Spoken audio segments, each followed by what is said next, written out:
Boa noite. Continuemos com nossa exposição em Atos, agora seguindo o capítulo 5, versículo 27 em diante. Atos 5 e 27.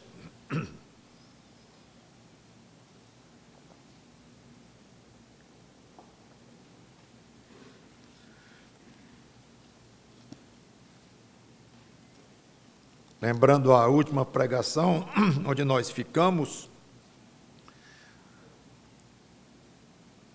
os apóstolos foram presos e mandaram chamá-los de manhã, o Sinédrio e as altas autoridades religiosas de Jerusalém. Chegando lá os guardas para trazê-los, eles haviam escapado miraculosamente, um anjo de Deus esteve lá e, sem mais detalhes, que a Bíblia não nos traz, os tirou de lá e mandou que eles pregassem no templo, logo de manhã no dia seguinte. Então, quando as autoridades estavam reunidas, mandaram buscar os apóstolos, não estavam mais lá, e eles ficaram muito admirados. Enquanto estavam conversando, chegou alguém dizendo: eles estão lá no templo pregando lá. Então eles foram chamados para a presença deles, para se explicarem, e é curioso que eles foram trazidos do templo sem violência, sem força, por causa da multidão que simpatizava com eles, e eles estavam, então, muito bem escorados com obras espetaculares que eles estavam fazendo, inclusive a cura de um paralítico de nascença. Então, as autoridades estavam ali em situação muito complicada. Já falamos isso na semana passada, ou atrasada, de como Deus humilhou essas autoridades com todas essas notícias que chegaram a eles. E agora nós vamos encontrá-los sendo interrogados. Versículos 27 a 32, então. Trouxeram-nos, apresentando-os ao Sinédrio. E o sumo sacerdote interrogou-os, dizendo: expressamente vos ordenamos que não ensinasseis nesse nome. Contudo, enchestes Jerusalém da vossa doutrina, e quereis lançar sobre nós o sangue desse homem. Então Pedro e os demais apóstolos afirmaram: antes importa obedecer a Deus do que aos homens. O Deus de nossos pais ressuscitou a Jesus, a quem vós matastes, pendurando-o no madeiro. Deus, porém, com a sua destra, o exaltou a príncipe e salvador, a fim de conceder a Israel o arrependimento e a remissão de pecados. Ora, nós somos testemunhas destes fatos, e bem assim o Espírito Santo que Deus outorgou aos que lhe obedecem. Vamos orar. Santo Deus, nosso bom Pai, abençoa-nos nesta pregação, nesta exposição da Tua palavra, e que sejamos abençoados com a Tua orientação para sermos crentes cada vez mais parecidos com Cristo, e pessoas entre nós que ainda não podem dizer que são de Cristo, por não terem feito ainda um ato de entrega a Ele, que sejam tocadas e agraciadas com a fé que só Tu podes dar, esta fé que leva a pessoa ao arrependimento, ao exercício desta fé e à entrega ao Senhor Jesus Cristo. Salva pessoas em nosso meio, conforme a Tua vontade e a Tua misericórdia. Em nome do Senhor Jesus Cristo. Amém. Eles são acusados de duas coisas, basicamente. Primeira, desobediência à ordem anterior de não pregarem nesse nome. Não sei se vocês notaram aqui que o sacerdote, que o sumo sacerdote nem falou o nome de Jesus. Aqui no 28, expressamente vos ordenamos que não ensinasseis nesse nome. Parece que tinha tanto ódio ao nome de Jesus que não se dignou nem falar o nome dele. Geralmente, há pessoas que têm muita raiva de alguém ou de algum personagem, não citam nomes. É ele, aquele cidadão, aquela pessoa, evitam, não se dignam. Parece que foi o caso aqui. E que eles tinham ódio do nome de Jesus é evidente, não precisamos nem especular. Então, primeiro, vocês desobedeceram a nossa ordem de não pregar nesse nome. Segundo, vocês estão nos responsabilizando, quer dizer, as autoridades, pela morte deste homem. Pedro se defende, representando o grupo, e ele explicou cada acusação. Primeira, quanto à desobediência, aí ele diz: antes importa obedecer a Deus do que aos homens. Na realidade, aqui é quase uma repetição do que ele já falara antes, com as mesmas autoridades, registrado lá em 4:19, quando ele disse, já falei sobre isto: julgai se é justo diante de Deus ouvir-vos antes a vós outros do que a Deus. O mesmo princípio, então, Pedro simplesmente repete, não está dizendo nenhuma novidade mais, mas é absolutamente a mesma coisa que ele já havia dito. E agora ele fala apenas com outras palavras. Antes importa obedecer a Deus do que aos homens.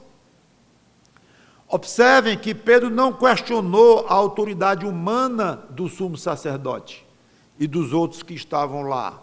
Ele não disse: vocês não têm autoridade nenhuma para mandarem em nós. Então, ele não entrou neste mérito. Ele apenas disse: o que vocês estão mandando é contrário ao que Deus quer. E nós vamos dar prioridade ao que Deus quer. Enquanto nós entendermos que para obedecer a vocês, isso em outras palavras já estou esticando um pouco, não é? Enquanto nós entendermos que o que vocês querem é contrário ao que Deus quer, nós não vamos obedecê-los. Pronto. Pura e simplesmente. É simples, mas a coragem necessária para dizer isso aí não é tão simples, não.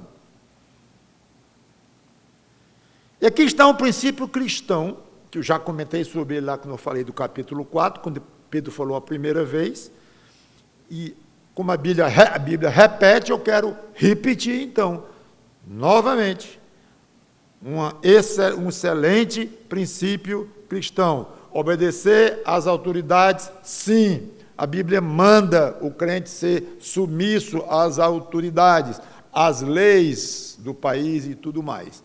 Vírgula. Até onde essas autoridades, essas leis, não levarem o crente a desobedecer a Deus. Para cumprir a lei do país, da cidade, do estado, o que for, para poder cumprir, então eu vou ter que infringir algo da lei ou dos princípios de Deus.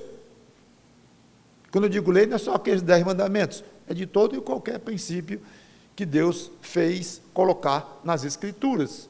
Vou desobedecer a algum deles? Vou. Para poder obedecer à lei, vou. Não obedeço à lei. É isto. Ah, mas isso aí vai dar multa. Isso vai dar prisão. Isso vai dar consequências talvez piores do que prisão em regimes mais autoritários. Não importa. Aqui Pedro estava o tempo todo andando num fio da navalha. Qualquer hora, qualquer momento, vamos já ver, inclusive na própria história, que poderiam ser sumariamente mortos. Se não pelo Sinédrio em si, mas pelas autoridades romanas, que o Sinédrio iria pedir às autoridades romanas a execução.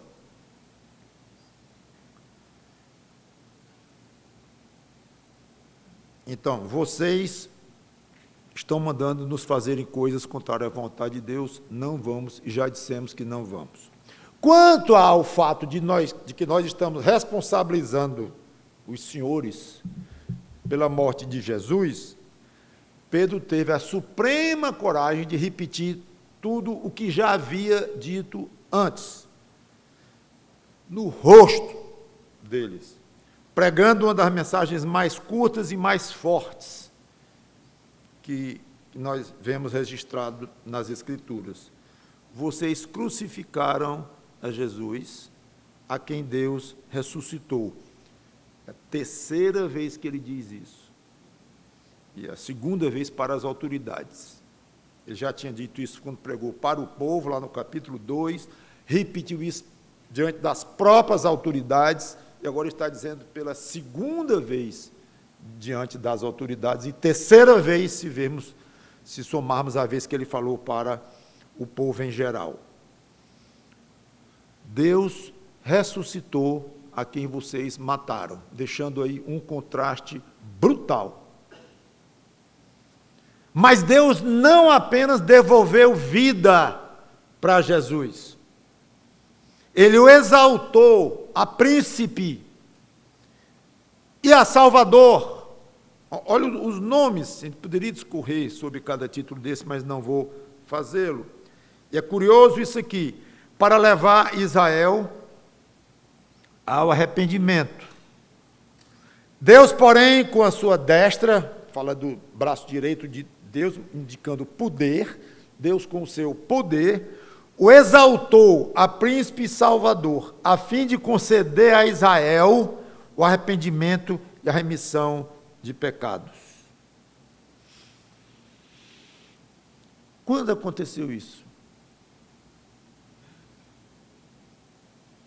Nunca, até hoje. Isso está pendente.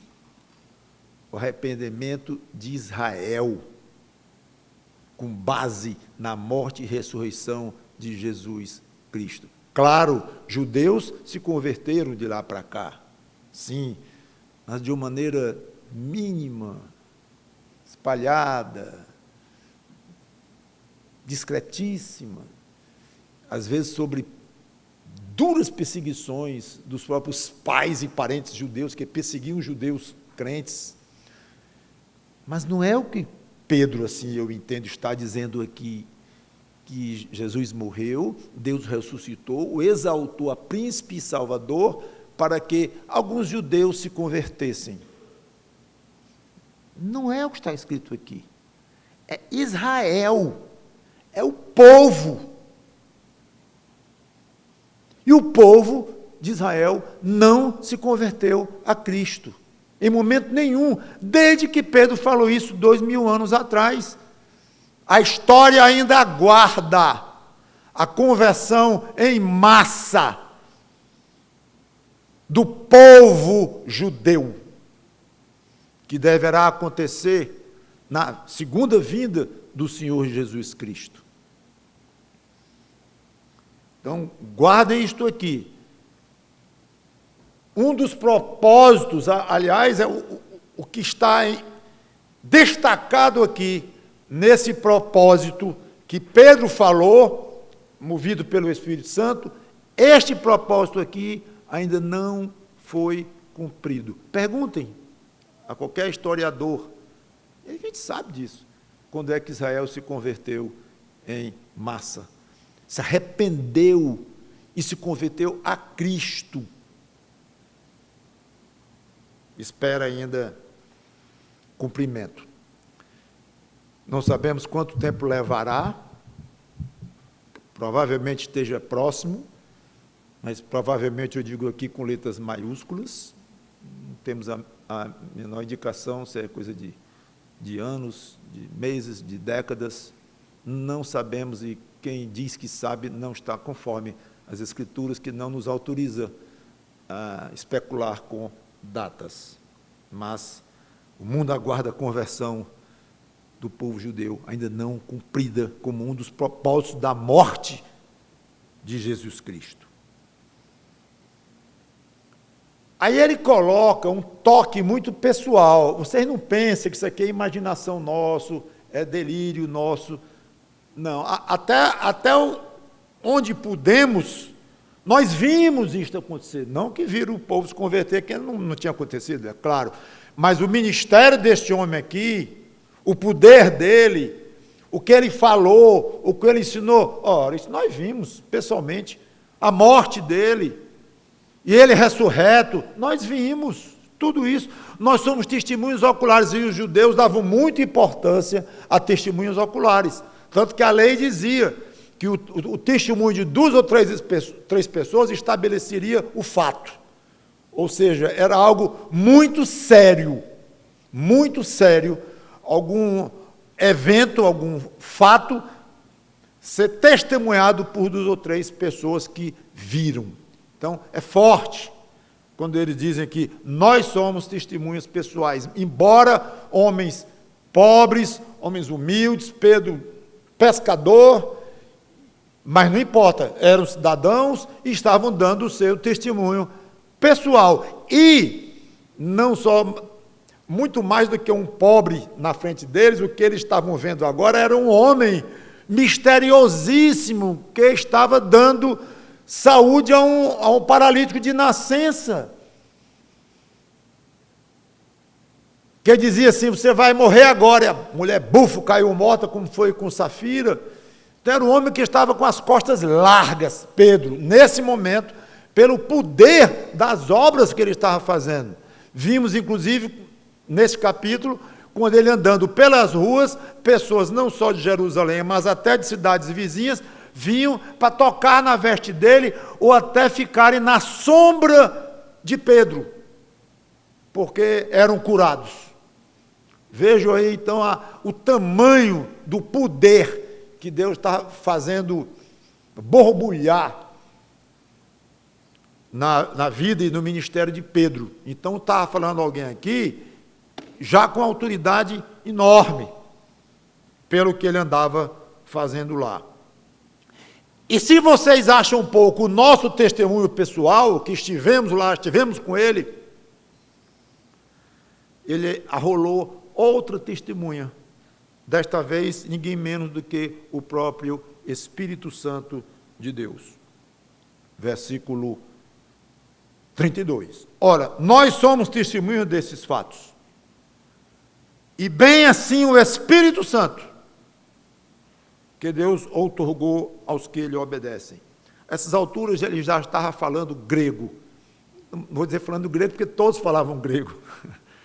Ele já estava falando uma linguagem que para aquelas autoridades já ficou complicado. Nós vimos e tal, até aí entendiam, mas o Espírito Santo testemunha isso também, já ficou um pouco mais complicado para eles. Mas vejam o tamanho, o quanto Pedro estava tomado pelo próprio Espírito Santo, como dissesse, diga aí que eu próprio, Espírito Santo, sou testemunha, eu afirmo. Quem crê em mim, quem não crê, quem diz que eu nem existo, é problema de cada um. Eu, o Espírito Santo, mando você, Pedro, dizer para essa turma aí que eu, Espírito Santo, estou testemunhando de tudo o que fez e ainda fará Jesus de Nazaré. Então, para nós que somos crentes, nós vemos aqui o peso da afirmação de Pedro, que na hora deve ter sido o que menos pesou na época para aqueles homens lá. Não entenderam nada. Não tem problema. Não deixe de falar coisas, mesmo misteriosas, inatingíveis pela nossa mente, mas que você crê pelas Escrituras. Não deixe de falar para alguém, para quem você está pregando o Evangelho, de falar. Não deixe de falar. O céu, a eternidade toda, maravilhosa, infinitamente, uma vida de delícias para quem será salvo. Ah, mas eu não entendo isso. Agora, claro que o inferno não. O inferno sim, para os que não são de Cristo. Não, mas não pode, isso não dá, isso é muita malvadeza, eu não entendo e tal. Não deixe de falar, pedindo orientação de Deus, pedindo sabedoria, a maneira de falar, a ocasião de falar, mas não deixe de falar, não, coisas mesmo misteriosas. Quer dizer que são três deuses, eu entendo, Pai, Filho e Espírito Santo. Não, é um Deus só. Como é que é um Deus só e três pessoas? Como é que pode? Não pode. na nossa mentezinha, mas pode, na realidade. Às vezes o crente ele fica encabulado de dizer coisas que parece ridículo, ou parece um delírio, parece um sonho maluco do crente que está falando. Não pense assim e nem haja assim. E se tiver uma pessoa, ou duas, ou 10, vá adiante, vá adiante. Se for conveniente, dizendo de outra maneira, se não for muito inconveniente, se for muito esquisito, se couber isto, diga, que não seja por falta de coragem. Ok? Não seja por falta de coragem. E nem seja porque, mas eles não vão entender mesmo. Vão não. Mas pregue. Você também não entendia, se converteu e ainda nem entende, tem mais essa. Muitas coisas que nós ouvimos quando éramos pecadores sem Cristo e nos convertemos com base no que ouvimos, foi nos dado uma fé tal que nós cremos, exercitamos, arrependemos-nos, pedimos perdão, recebemos essa salvação. Agora eu entendi tudo. Deus triuno, entendi tudo agora. Não. Ficamos sem entender. Mas não é mais desconfortável para a nossa alma. Verdades que a Bíblia ensina e que nós não entendemos, elas são aceitas com prazer, com submissão. Nós não debatemos mais com Deus as questões mais difíceis e mais acima da nossa compreensão, nós aceitamos. Os oponentes dizem assim, isso é um suicídio espiritual, ou é um suicídio intelectual, creio nisso aí tudo. Fique à vontade. Mas o crente crê nisso com uma força tão grande que vai para o fogo. Então, é muito mais do que dizem, é uma fé poderosíssima que opera em nós, dada por Deus.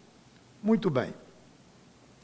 Então ele termina com essa afirmação espetacular, que o próprio Espírito Santo é testemunha de tudo, aí ele emenda com outra verdade, aí que deve ter deixado mesmo as autoridades lá sem entenderem. Deus outorgou o Espírito Santo aos que lhe obedecem. Impressionante ele colocar isso nesse contexto. E é curioso ele conectar aqui a outorga do Espírito Santo com a obediência a Deus. Ele não disse assim, bem assim o Espírito Santo, que Deus outorga aos que se converteram, aos que creram em Jesus, aos que pediram perdão dos seus pecados, aos que se arrependeram, seria tudo verdadeiro, óbvio.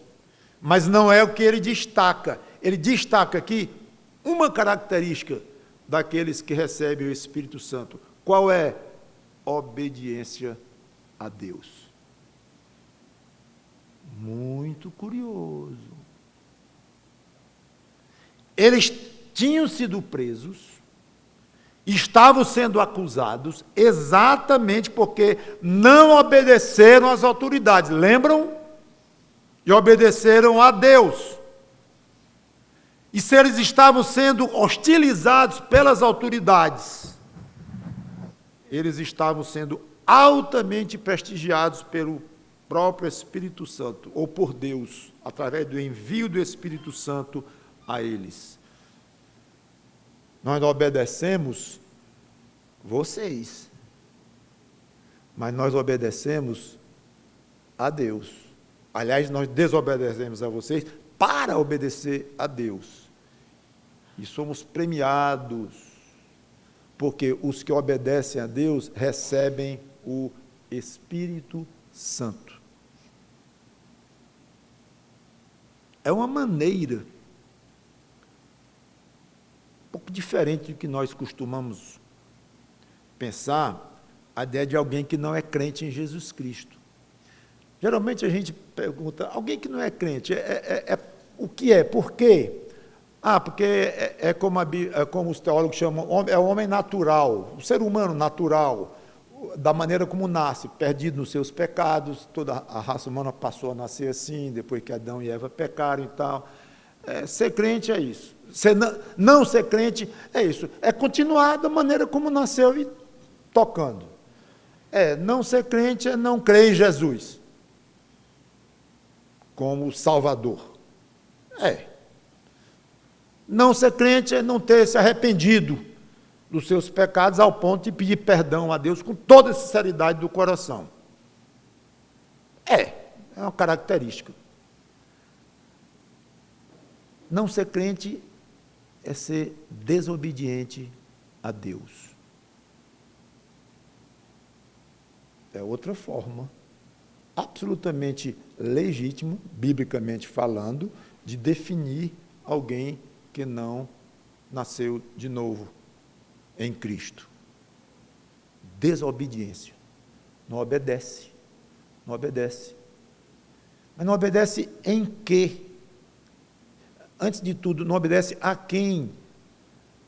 Ao pastor, não obedece ao padre, não obedece ao bispo, não obedece à sua autoridade religiosa, não obedece a seu pai, ou a sua mãe, ou a sua avó. Essa desobediência não é a ser humano algum, é uma desobediência direta a Deus.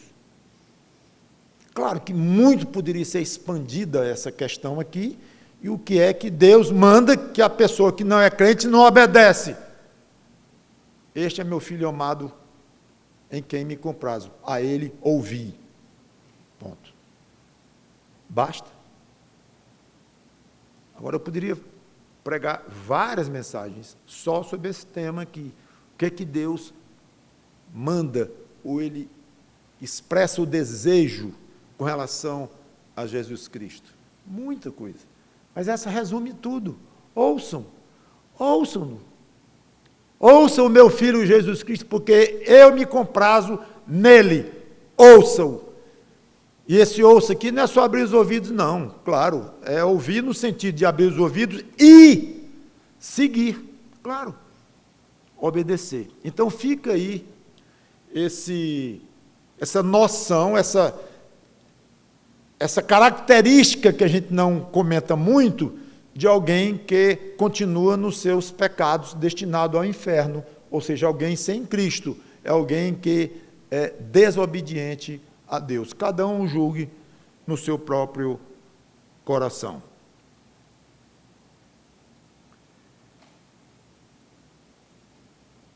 Versículo 33, em diante.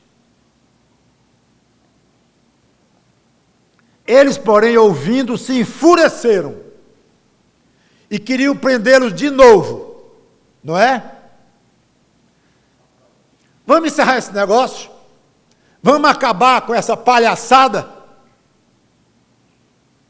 Prende, proíbe de falar, eles falam, prende de novo, solta, vai, vem, prende, proíbe, vai, vem, mata logo. Eu entendo. É coerente. Com aquela turma ali, é coerente, não tinha jeito. Sabe que é a expressão que a gente diz assim, esse aí só matando, que é uma coisa que a gente devia até não usar muito, porque não é muito elegante, né? Ninguém vai matar ninguém, né? Mas às vezes dá vontade e a gente passa da vontade e diz, né? E só matando. Né? Pois aqui foi literal. Não estavam brincando, não. Enfureceram-se e queriam matá-los. Mas, aí Deus interfere. Levantando-se no sinédrio um fariseu chamado Gamaliel, mestre da lei, acatado por todo o povo, mandou retirar os homens por um pouco, tira todos. E lhes disse, só entre eles agora, israelitas, atentai bem no que ides fazer a estes homens. Olha lá. Porque antes destes dias se levantou Teudas, insinuando ser ele alguma coisa, ao qual se agregaram cerca de 400 homens. Mas ele foi morto, e todos quantos lhe prestavam obediência se dispersaram e deram em nada. Depois desse levantou-se Judas, o Galileu, claro que é outro Judas aqui, não que traiu Cristo, nos dias do recenseamento, e levou muitos consigo. Também este pereceu. E todos quantos lhe obedeciam foram dispersos. Agora vos digo, dai de mão a estes homens, deixai-os. Porque se este conselho ou esta obra vem de homens, perecerá. Mas se é de Deus, não podereis destruí-los para que não sejais, porventura, achados lutando contra Deus. E concordaram com ele. Então a reação imediata era matar todos eles sumariamente. Entra em cena este homem, Gamaliel, respeitadíssimo, vamos dizer aqui, entre os judeus. E a primeira coisa que ele faz é mandar os apóstolos se retirarem e fala com sabedoria, com prudência e, mais do que tudo, lógica. Curioso. O exercício de lógica aqui foi bem feito. Ele considera que só havia duas possibilidades. Os homens falavam por si próprios. Eram falsos mestres, não estavam lastreados coisa nenhuma em Deus, na vontade de Deus, nada disso. Se fosse assim, com base nos dois últimos que ele se lembrava e citou até os nomes, esse Teudas e Judas, ambos foram mortos e os seguidores se dispersaram. Se fosse o caso desses homens aí, que estão aí fora, vai ocorrer o mesmo e tudo vai dar em nada. Segunda possibilidade, esse conselho ou essa obra realmente vinha de Deus. Isso pode estar vindo de Deus. Deve ter dito isso pelo peso do que Pedro estava fazendo e os outros apóstolos. Quantidade de milagres, de obras espetaculares que eles estavam fazendo.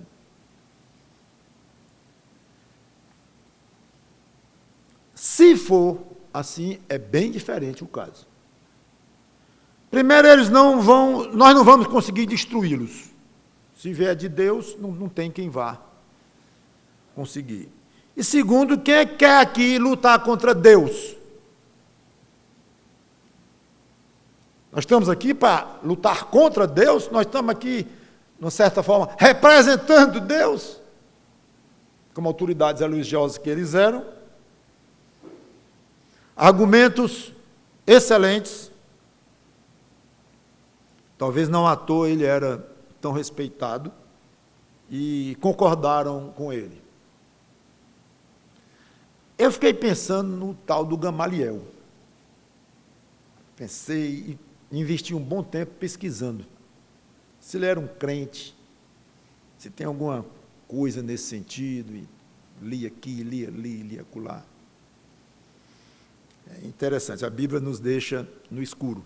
Não tem nada sobre alguma conversão de Gamaliel, se ele era um discípulo de Cristo, já aqui, mesmo meio escondido, ou depois, se houve alguma conversão, o Novo Testamento não fala nada. Não sabemos. Tudo indica que não era na época e nem sabemos se ele se tornou. Por outro lado, ele não simpatizava de jeito nenhum com a ideia de matar os apóstolos só porque não gostavam deles e dos atos impressionantes que eles estavam fazendo. Não é razoável. Nós não estamos podendo nem argumentar contra eles. Nós estamos aqui um pouco sem condições de reagir, como se tivesse por trás das palavras dele esse tipo de argumentação. Então, não é razoável matá-los assim, fazendo o que eles estão fazendo e com o agrado do povo até aquele ponto, pelo menos. Isso era importantíssimo para eles, a questão do povo. porque eles tinham autoridade máxima religiosa, mas a autoridade de governar, civil, militar e todas as formas, era dos romanos, que não queriam ver de jeito nenhum o quê? Confusão. O romano não queria confusão, luta interna, briga entre eles. Ninguém saía ganhando ali.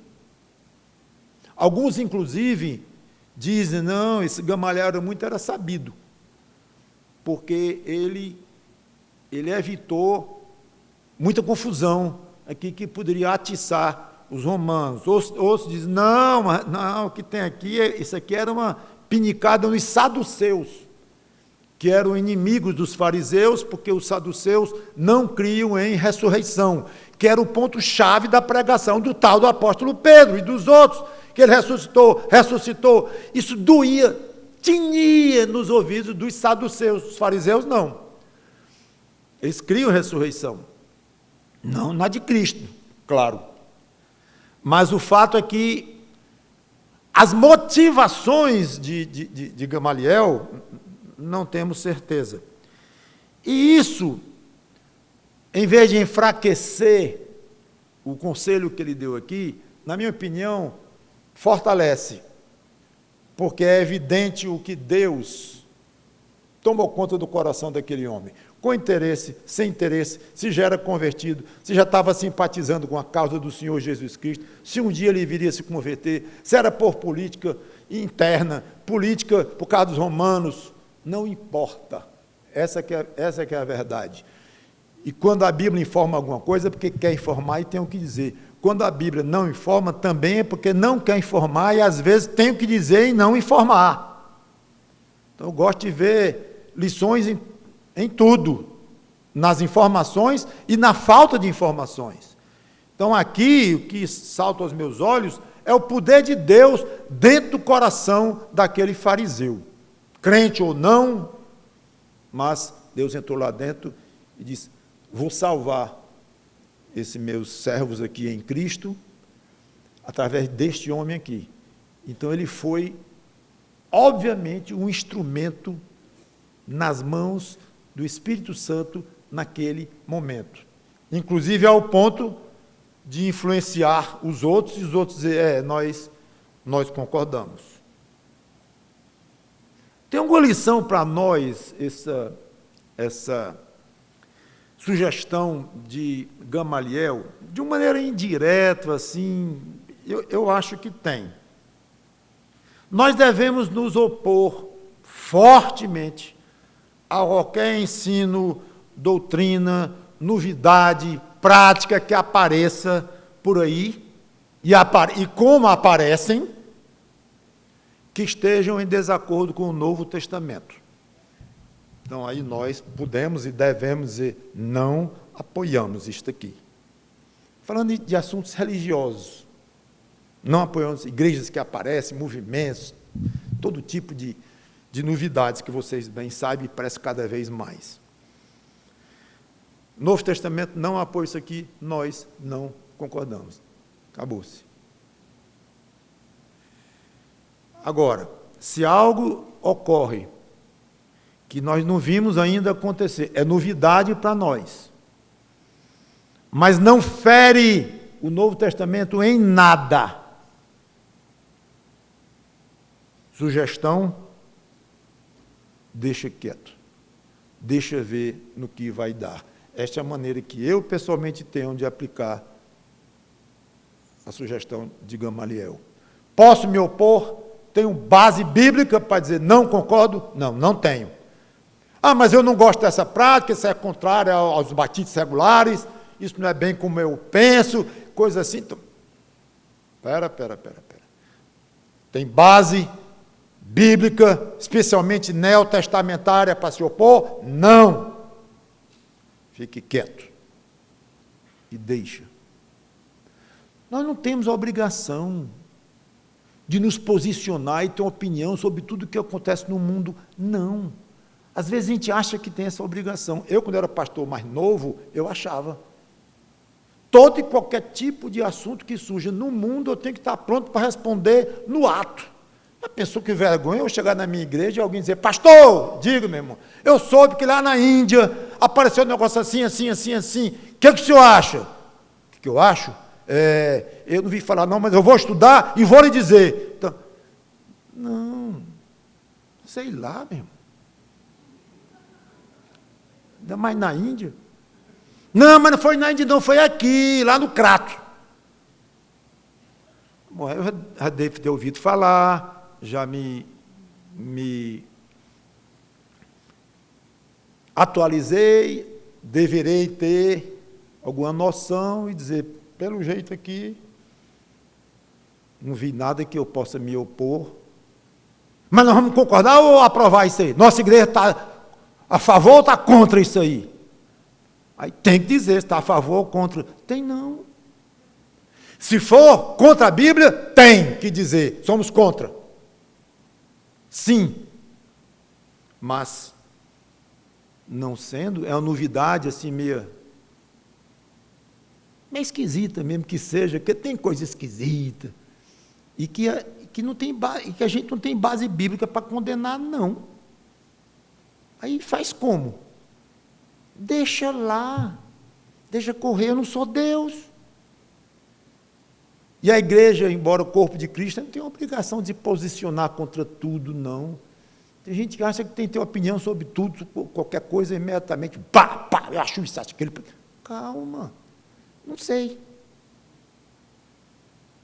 Depois pode adquirir alguma convicção com mais calma, mais tranquilidade, dando mais tempo, raciocinando mais, orando, pedindo sabedoria a Deus. Alguém assim vai ser muito mais ouvido pelos seus liderados, que mostra que está mais calmo em resolver as coisas, em se posicionar e dizer, eu não sei. Pronto, vamos observar. Se vier de Deus, vai vingar, se não, não vai. Pronto. Simples assim. Você já acha que é simples chegar a essa posição aqui? Tanto que eu disse, há alguns anos atrás não era assim. Versículo 40. Chamando os apóstolos, bom, então todo mundo concorda com Gamaliel? Concorda. Manda chamar de novo esses apóstolos. É um vai e vem, né? Manda chamar de volta os apóstolos. Chamando os apóstolos, açoitaram-nos e, ordenando-lhes que não falassem em nome de Jesus, os soltaram. Eu acho que nós temos a tendência de dar um peso enorme para as duas últimas palavras. Os soltaram. Ainda bem, não foi dessa vez. Não os mataram.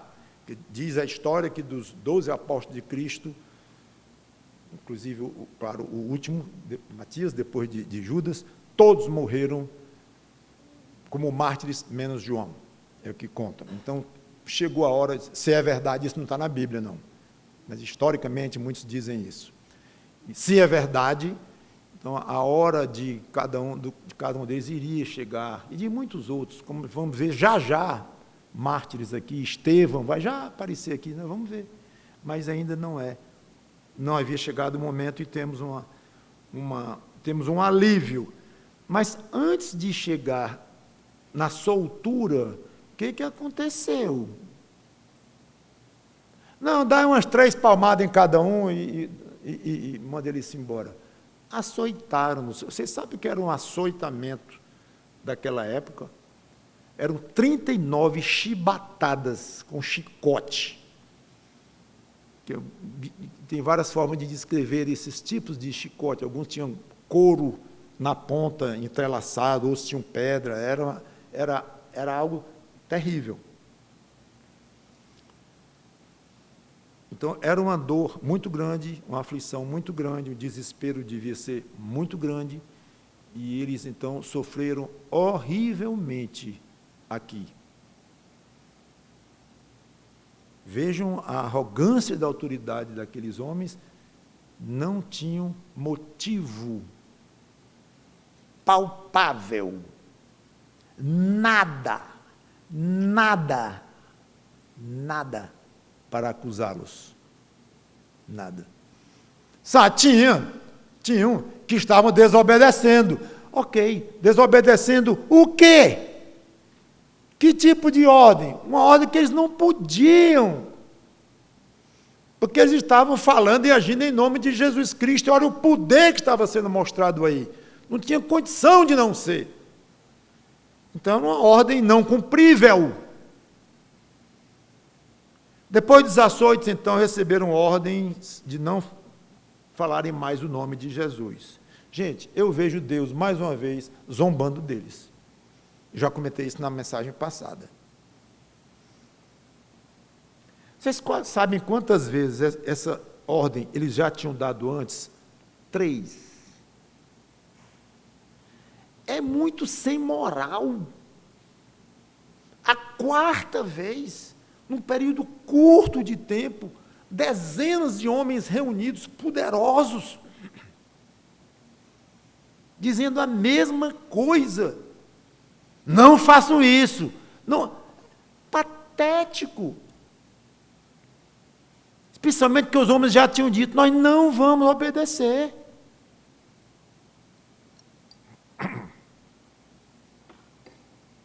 Com essa proibição, repetição de proibição, eles revelam a total impotência de conseguirem que o nome de Jesus Cristo não fosse pregado.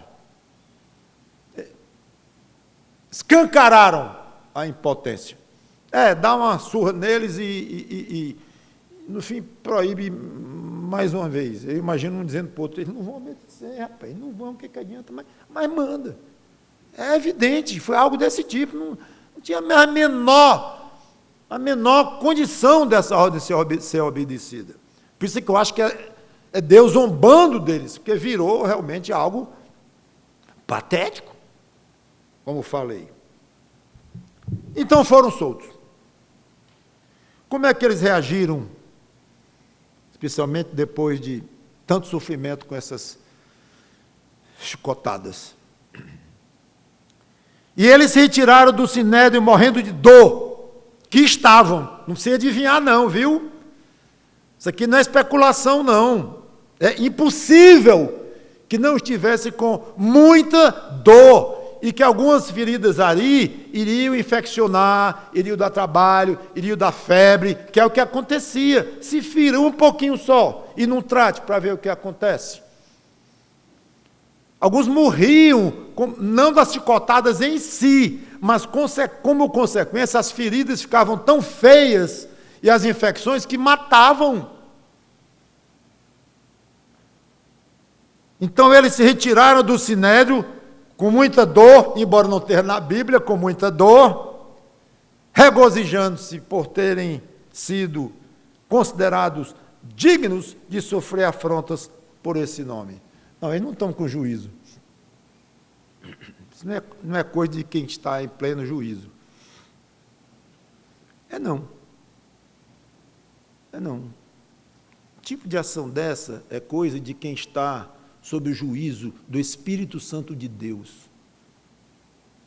Não é que esteja louco nos padrões humanos, perigosos, guarda numa cadeia para não estar matando gente, incendiando prédios, alguém completamente deslocado e translocado e desvairado. Não é nesse sentido, não. Mas alguém para reagir desta forma está sob o juízo, estou usando a palavra juízo para usar o mesmo termo, mas está sob o poder total do Espírito Santo de Deus, de sair todo arrebentado nas costas e sair alegre, vibrando, porque no fim ganharam um dinheirinho. Aqui tem gente para se alegrar, tem que ter um dinheirinho nessa vida aqui, né? Tem que ter um dinheirinho para ficar alegre, tem que ter um ganho, cresceu alguma coisa, que eu ganhei com isto e tal. Morto de alegres, pelo quê? Não alegres pelas chibatadas, não. Em si, não, ninguém gosta de sofrer, o crente não é masoquista, não. É óbvio que eles acharam muito ruim, quer levar mais 39, não quer levar mais nem uma. Você não sabe a dor que eu estou sentindo. Então não é a questão em si, mas pelo fato, o que causou eles terem levado aquela surra, oficialmente, foi porque eles eram dignos de Jesus Cristo. Vocês são de Cristo mesmo? Sofram em nome dele. É uma honra sofrer em nome dele. Agora, é ruim sofrer, dói muito sofrer. Eu não gostaria de sofrer, mas eu quero que você sofra, diria Deus. Faz parte dos meus planos que você, para ser considerado digno do nome de Jesus Cristo, sofra. Ah, mas eu não entendo, é muito esquisito. Não, é outro assunto isso aqui. Eu estou dizendo que eu quero que você sofra pelo nome de Jesus Cristo. Eu não gosto de sofrer. É claro que você é uma pessoa normal. Eu sei que você não gosta de sofrer, mas você vai. Vai. Amém. Me ajuda nesse sofrimento, me socorre, tem misericórdia de mim, vai ser horroroso, mas eu vou enfrentar. É isso, gente, que muitas vezes é solicitado de nós. Não é o gosto de sofrer, não. Não é que eles gostaram das dores, não. Mas gostaram da distinção.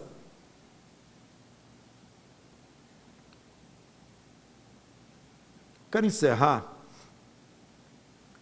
lembrando que muitas vezes nós nos concentramos no fato de estar sofrendo ou não. Não está sofrendo, vida tranquila, está tudo bem, tudo beleza, tudo azul, não estou sofrendo nada, show. Está sofrendo, e é meio grande o sofrimento, aí pronto, chora, geme, suspira, implora a Deus, implora, para quê? Para se ver livre do sofrimento. Pronto, só isso. Está sofrendo? Não. Show. Está sofrendo? Sim. Aí pede. Para quê? Para não sofrer. Só isso, um ou outro. Já passou pela sua cabeça, quando está sofrendo, perguntar por que eu estou sofrendo?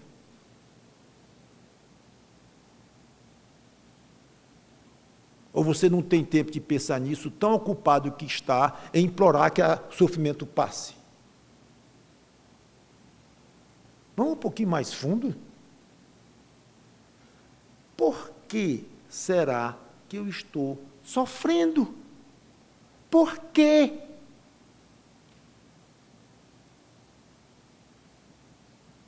Tenho certeza que uma voz do céu virá e lhe dirá imediatamente. Nem espere. Essa resposta muitas vezes não virá. Então não adianta perguntar, adianta muito. Porque ao perguntar, você se lembra que há momentos de sofrer em nome de Jesus Cristo. Será o caso? Opa! Só a possibilidade de ser o caso já lhe coloca numa situação igual a dos apóstolos aqui. Só eu ia saindo do hospital, já ia saindo, mediram minha temperatura, aumentou de novo, fiquei mais 3 dias lá, aí foi ruim mesmo. Que coisa horrível. Para. Tu tens algum plano para mim aqui? E será que esse meu sofrimento aqui, prolongado nesse hospital, é por causa do nome de Jesus? Para eu falar no nome dele? Para eu testemunhar sobre ele? Não sei. E 1000 outras explicações que Deus poderia dar se ele quisesse. E óbvio, nem todo sofrimento vai ser por causa do nome de Cristo. Eu sei disso. E é muito complexo, claro, a pergunta por que eu estou sofrendo, só Deus mesmo poderia responder. E enfatizo que você não vai ter essa resposta só porque está perguntando, mas lhe lembra que está preocupado se está sofrendo, ou está ligado se está sofrendo, se não está, tudo bem, se está, tudo mal. Não, não.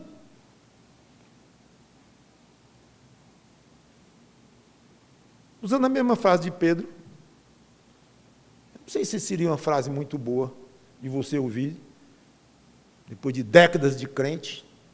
Senhor, alguma vez tu me consideraste digno de sofrer pelo nome de Jesus Cristo aqui? Não, nenhuma. Talvez doesse.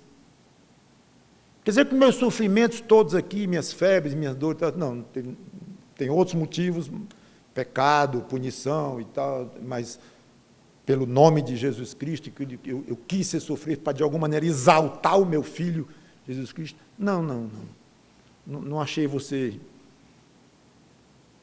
adequado para isso não, para usar a palavra digno, como Pedro usou. Não achei você digno para isso não. É motivo para um crente se orgulhar, depois de décadas, sem ter sofrido tanto? Fica aí a pergunta. E o fato, irmãos, é que nós não temos enfrentado perseguição física. Nenhum de nós que eu entenda. Algum de nós já levou um bolo na mão, um empurrão, um tapa, por ser crente? Talvez não sei. Enfrentar perseguição física é um tipo de viver cristão que nós não temos nem ideia nesta nossa realidade brasileira. Por isso eu quero sugerir, primeiro, 3 coisinhas. Agradecer a Deus por isso. Senhor, obrigado porque não temos sofrimento aqui de perseguição, esse tipo de sofrer em nome de Jesus por perseguição, que era o caso específico de Pedro. Eu puxei um outro exemplo no hospital, que queria sofrer para poder dar testemunho de Cristo lá no hospital e tal, que é um outro tipo de sofrer por Cristo, mas, de acordo com o texto, é perseguição. Essa aqui nós não temos.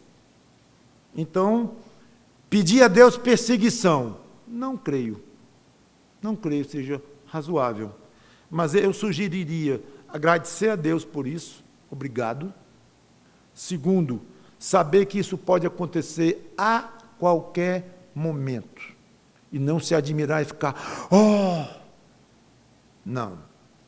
E terceiro, orar pelos irmãos perseguidos mundo afora. Somos muito insensíveis, eu acho, com relação a isto. Se ligue mais, leia mais sobre perseguições atuais. E aqui ele termina no versículo 42, e todos os dias no templo e de casa em casa não cessavam de ensinar e de pregar Jesus, o Cristo. Eu acho que Lucas encerra aqui com um sarcasmo. Não consigo tirar isso da minha cabeça. Novamente rindo, zombando das autoridades. Ele faz questão de dizer que, com todas as letras, que eles fizeram abundantemente, em privado e em público, de todo jeito possível e imaginário, eles fizeram exatamente aquilo pelo qual estavam proibidos. Falar no nome de Jesus. Aí Lucas diz, e todos os dias, no templo de casa em casa, não cessavam de ensinar, de pregar Jesus, o Cristo. Depois da 4ª ordem, nada, continuaram do mesmo jeito, uma maneira belíssima de terminar. E espero que você seja extremamente desobediente. Para a maior das autoridades, a mais perigosa delas, com um revólver na mão, não pode pregar o nome de Jesus Cristo. Pregue e morra, se for preciso, ou leve chicotadas, se for preciso, ou perca o emprego, ou vá para a cadeia, ou seja humilhado em público. Nunca obedeça a ordem de não falar no nome do Senhor Jesus Cristo. Vamos orar. Obrigado, Senhor Deus, pela tua palavra, que o teu Espírito Santo nos ajude e nos dê essa coragem, esse gozo, esse prazer de falar no nome de Jesus e de sofrer as consequências disso. Em nome dele te pedimos e te agradecemos. Amém.